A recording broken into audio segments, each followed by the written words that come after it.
রোজই একঘেয়েমি খাবার খেতে ইচ্ছা করে না।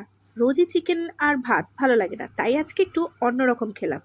তো দেখো এখানে আমি চিকেনটা রান্না করে নিচ্ছি, একদম দই ঠই দিয়ে দারুণভাবে ম্যারিনেট করে নিয়েছি। আর এদিকে আদা পেঁয়াজ রসুন আর রোজকার যে মশলা থাকে সেগুলো দিয়ে ভালো করে মশলাটাকে কষিয়ে দই আর নুন দিয়ে ম্যারিনেট করে রাখা চিকেনটা আমি এর মধ্যে দিয়ে ভালো করে কষিয়ে নিয়েছি। তো আজকে একটু নিজের পছন্দ মতো রান্না করার চেষ্টা করলাম, মানে নিজের পছন্দে যেটা খেতে ভালো লাগে সেটা করারই চেষ্টা করলাম। সেটা হচ্ছে এরকম, এই যে দেখতে পাচ্ছ, দই দিয়ে চিকেন। অসাধারণ হয় এটা খেতে। আর যদি তোমরা এটার রেসিপি চাও অবশ্যই আমাকে বলো, আমি রেসিপিটা শেয়ার করব।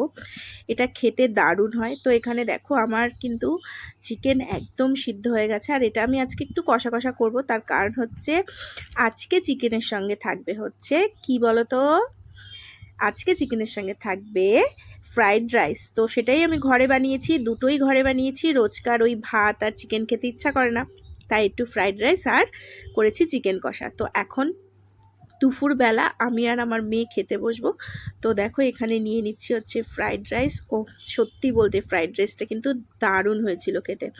আমি এই ফ্রাইড রাইসটা খুব একটা বেশি ভালো বানাতে পারি না, আমার হাজব্যান্ডই ভালো পারে, বাট আজকের ফ্রাইড রাইসটা সত্যি খুব ভালো হয়েছিল।